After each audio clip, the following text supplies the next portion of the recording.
Sega.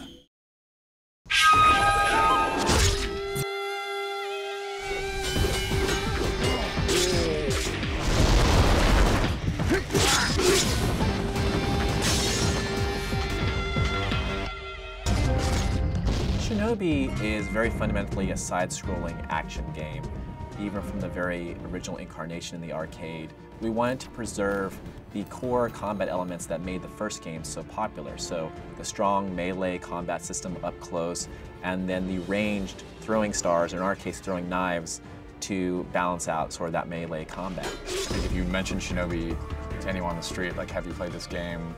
Did you own a Genesis? Like, most would say yes. Our main goal was preserving the design and sort of key elements that make the old games great. And that's fundamentally the great and tight combat systems, the interesting locations that you go to, the very cool enemies that you come across, and also that feeling of being just a badass ninja. We want you to be cool, we want you to feel awesome when you're playing this game. So we took those pillars and brought them forth, and we left those intact.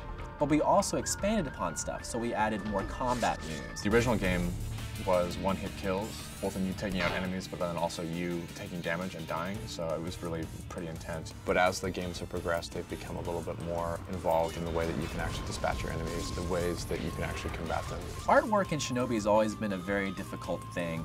The series has sort of progressed to a very interesting art style. We wanted to keep fundamentally the 2D kind of feel of the classic Genesis games of Shinobi, but we also wanted to modernize it and give it personality for today's sort of audience. We continue that process all the way to the end, from the cinematics to the design of the characters, the storyline, because we really want to make sure that we preserve what makes Shinobi special to Sega of Japan and also the Shinobi fans, but also do our little piece to expand the storyline and introduce new characters and bosses and enemies that can really grow the franchise as a whole.